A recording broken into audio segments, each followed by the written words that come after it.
Hey Creepshow family, welcome back to the channel. Today, we're diving deep into the dark world of criminal profiling. Some call it guesswork, while others see it as a valuable tool to catch the world's most dangerous killers. We'll be exploring 10 influential profiles of notorious criminals that helped authorities understand, and in some cases, apprehend these infamous murderers. These profiles, from bombers to cannibals, don't just reveal the minds of monsters, they also highlight the groundbreaking work of investigators. So sit tight, because we're about to dive into some of the creepiest real-life cases. Number 10. George Metesky, the Mad Bomber. The case of the Mad Bomber was one of the first to truly launch the trend of criminal profiling. Over the course of 16 years, George Metesky planted 33 bombs across New York City, injuring 15 people. When police ran out of leads, they turned to psychiatrist James Brussel to create a portrait of the unknown bomber. Brussel pieced together clues from the bomber's letters, which were filled with threats directed at Consolidated Edison. He deduced that the bomber was likely a middle-aged paranoid man, someone with a deep hatred for the corporation. Based on unusual phrases and linguistic patterns, Brussel speculated the bomber was educated, but probably foreign-born. Brussel went even further, suggesting the bomber was Slavic, likely Catholic, tidy, pleasant, and, oddly enough, predicted he would be wearing a buttoned, double-breasted suit when arrested. It all seemed more like something out of a psychic reading than an actual profile. But, remarkably, just a month later, Metesky was captured, wearing pajamas at the time, but sure enough, his wardrobe included a buttoned, double-breasted suit. Many of Brussel's predictions turned out eerily accurate. However, things weren't quite as perfect as they seemed. In his memoir, Brussel inflated his hits and downplayed his misses. For instance, he never actually claimed Metesky was Slavic. He initially suggested German descent. He also falsely speculated that Metesky had a facial scar, worked night shifts, and had expertise in ordnance, all of which turned out to be untrue. Number 9. David Meirhofer. The FBI's Behavioral Science Unit, BSU, made a groundbreaking impact with its first criminal profile in 1974, which ultimately led to the capture of Montana serial killer David Meirhofer. Under the guidance of Robert Ressler, FBI agents Howard Teeton and Patrick Mullaney developed the profile that would take down this cold-blooded killer. The case began in June 1973, when 7-year-old Susan Yeager was abducted while camping with her family. Her kidnapper had silently slashed the tent, whisking her away into the darkness. Teeton and Mullaney's profile suggested that the offender was likely an impulsive young white male, someone who lived nearby and was a loner. They believed the kidnapper had killed Susan and kept a grisly souvenir, possibly a body part. Their prime suspect? David Meirhofer, a 23-year-old Vietnam veteran who was regarded by locals as kind and trustworthy. Yet the FBI suspected him of not only Susan's murder, but also another killing in 1974. Sandra Smoligan, a young woman, had rejected Meirhofer's romantic advances, and soon after, she disappeared. Despite passing a polygraph test, Meirhofer was dismissed as a suspect by local authorities. The FBI, however, wasn't convinced. They believed Meirhofer exhibited traits of a psychopath, but theorized that a woman might be able to influence him. Enter Marietta Yeager, Susan's mother. In a bold and compassionate move, she shared a room with Meirhofer and begged him to tell her what had happened to her daughter. While he initially seemed unfazed, he later called Marietta, taunting her as Mr. But she recognized his voice, and the trap was set. Based on Marietta's testimony, officials searched Meirhofer's home, where they found the remains of both Susan and Sandra. Meirhofer confessed to their murders, as well as the killings of 2 young boys. The day after his confession, David Meirhofer took his own life, leaving behind a dark legacy, but one that solidified the BSU's place in criminal profiling history. Number 8. Jack the Ripper. One of the earliest criminal profiles ever written was by Thomas Bond, the doctor who investigated the infamous Jack the Ripper murders. Bond, a surgeon with the Metropolitan Police A Division, was asked to offer his insights on the notorious killer known as Saucy Jack. His report, created in the late 1880s, laid the groundwork for what we now recognize as modern criminal profiling. Bond conducted the autopsy of Mary Jane Kelly, one of Jack the Ripper's victims, and carefully reviewed notes on the other murders. His observations began with clinical details, such as the methods used for killing, the murder weapons, and the positioning of the bodies. In his analysis, Bond concluded that the primary objective in each case was not just murder, but mutilation. One key point in Bond's profile was that Jack the Ripper likely had no medical or butchering skills. This contradicted the common belief at the time that the killer had surgical expertise due to the precise removal of certain organs. Bond, however, saw the sloppiness and brutality of the killings as proof that the killer had no formal medical training. In Bond's view, Jack the Ripper was a respectable, middle-aged man who appeared calm but harbored deep homicidal urges. He theorized that the mutilations suggested a condition called satyriasis, or extreme hypersexuality. Though Jack the Ripper was never caught, and his identity remains one of history's greatest mysteries, Bond's profile offered early insight into the psychology of the killer. Whether or not Bond's assumptions were accurate, his work paved the way for future criminal profiling techniques. Number 7. Mike DeBardeleben. James Mitchell.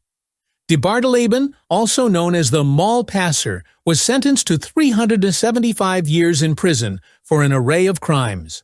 Although authorities charged him with 2 murders, they were unable to secure a conviction. However, FBI profiler Roy Hazelwood labeled him the best documented sexual sadist since the Marquis de Sade, implying that DeBardeleben's crimes may have been far more extensive than what was proven in court. The Secret Service first became interested in DeBardeleben due to his counterfeiting activities. He would pass fake $20 bills at malls, purchasing small items and pocketing the real change.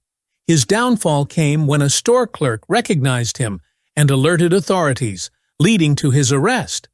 Upon searching his vehicle, Secret Service agents discovered an alarming array of items: firearms, counterfeit cash, fake licenses, license plates, a police badge, and drugs. While they initially focused on his counterfeiting, they quickly realized there was something far more sinister going on when they searched his apartment and a storage unit linked to him. Inside, they found 2 footlockers filled not with a printing press, but with handcuffs, chains, shoelaces, bloody clothing, hundreds of sexually explicit photographs, and torture audio tapes. After realizing they were dealing with more than just a counterfeiter, the Secret Service handed the case over to the FBI, who brought in their profilers to help understand DeBardeleben's disturbing psychology. Early in the investigation, profiler John Douglas created a strikingly accurate profile of DeBardeleben. Douglas theorized that the suspect had a controlling mother, a criminal history, and significant difficulties adjusting to school and military life. DeBardeleben had, in fact, been arrested for the first time at age 16 and was court-martialed out of the service due to incidents related to his alcoholic mother. FBI profiler Roy Hazelwood, who specialized in sexual crimes, kept a close eye on DeBardeleben throughout his incarceration. Hazelwood classified DeBardeleben as the most dangerous kind of serial rapist, an anger-excitation rapist who took pleasure in punishing women, a criminal profile that fit his sadistic tendencies perfectly. Number 6. Robert Pickton. Geographic profiling is a technique that analyzes crime scenes to pinpoint where a criminal might live. It was still a new concept in the 1990s, and many in law enforcement were slow to accept it. sometimes with tragic consequences. One of the early pioneers of this technique was Kim Rossmo, a Vancouver police officer who studied environmental criminology. Rossmo developed a formula that laid the groundwork for geographic profiling software, which he used to track down criminals. In the mid-1990s, Rossmo suspected that Vancouver's Skid Row was being targeted by a serial killer who preyed on vulnerable prostitutes. Rossmo's instincts were correct. Though Robert Pickton was only convicted of 6 murders, he later confessed to killing 49 women. As the head of Vancouver's Geographic Profiling Unit, Rossmo was asked to review data related to a series of missing women. He noticed that after 1995, the number of women disappearing, many with similar characteristics, had rapidly increased. Rossmo believed this escalation pointed directly to a serial killer. However, not everyone agreed with Rossmo's theory. Fred Biddlecombe, the head of the Homicide Division, was particularly resistant. According to Rossmo, Biddlecombe even had a small temper tantrum when Rossmo issued a news release warning the public about the possible presence of a serial killer. Unfortunately, this lack of cooperation delayed the investigation, allowing Pickton to continue his murderous spree for years before he was finally captured. Pickton's case serves as a stark reminder of the importance of embracing innovative techniques like geographic profiling before more lives are lost. Number 5. David Carpenter, the Trailside Killer. John Douglas, one of the most famous profilers in history, played a crucial role in helping authorities catch David Carpenter, also known as the Trailside Killer. Douglas, who inspired characters like Jack Crawford from Hannibal Lecter and Holden Ford from Mindhunter, was deeply involved in profiling some of the most notorious murderers of the 1970s and 1980s. During the late 1970s and early 1980s, the Trailside Killer terrorized San Francisco's state parks, raping and murdering hikers. Douglas worked alongside local police, creating a profile of the killer. He believed the perpetrator was a local who randomly targeted victims and described him as quiet, secretive, and socially awkward around women. One key detail in Douglas's profile was particularly striking. He believed the killer had a stutter. This led investigators to David Carpenter, who was arrested in 1981.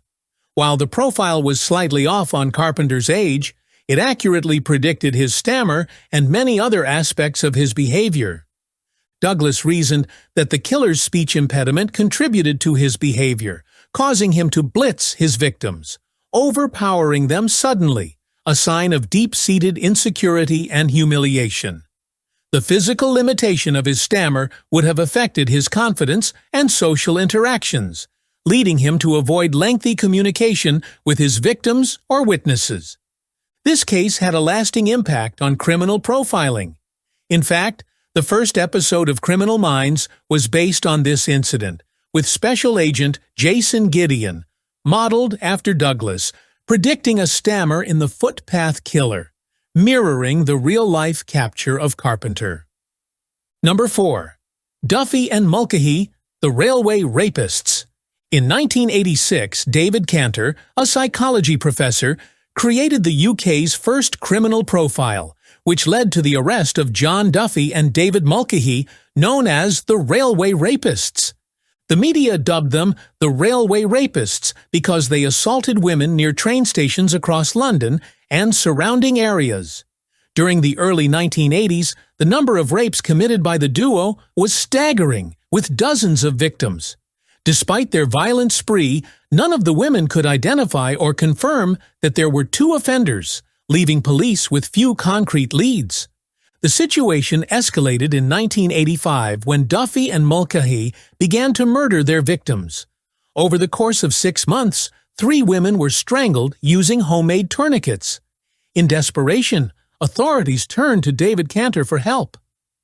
Cantor and his team created a 17-point profile of the perpetrator, offering crucial insights into the killer's characteristics. They theorized that the offender likely lived near the location of the first 3 crimes, was in his mid to late 20s, and had a wife or girlfriend. They believed the suspect was right-handed, held semi-skilled jobs in isolation, and had prior violent convictions. Most importantly, they thought he had experience working with the railways. Of the 17 traits identified, 12 matched John Duffy, including all the major points mentioned in the profile. Duffy had a history of preying on women both alone and with an accomplice. Investigators used Cantor's profile to monitor Duffy, eventually capturing him after he stalked a woman into a remote park. The evidence found at the scene was enough to convict him, and Duffy was sentenced in 1988. For years, Duffy kept his accomplice, David Mulcahy, a secret.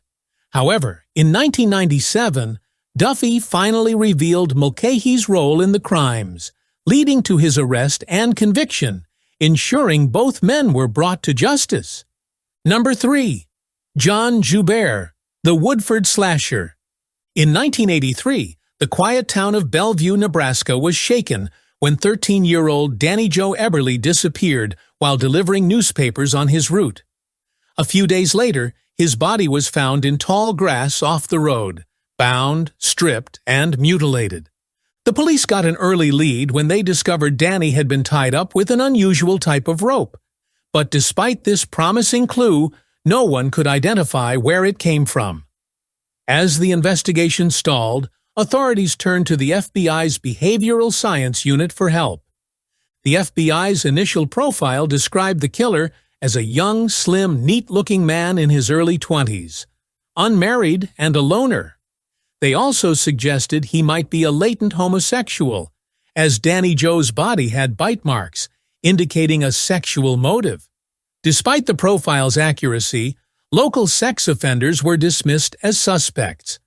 Just a few months later, another boy was abducted and killed, his body discarded in dense woods. The FBI refined the profile, adding that the killer was likely local, possibly working at a nearby Air Force installation. His ability to easily abduct young boys suggested that he had experience working with them, perhaps as a coach or a scout leader. The break in the case came when a daycare director noticed a suspicious man driving past her house multiple times. She took note of his registration plate and alerted police. The man was John Joubert. Joubert fit the profile perfectly. He had worked as an assistant scoutmaster and was employed as a radar technician at the local Air Force base.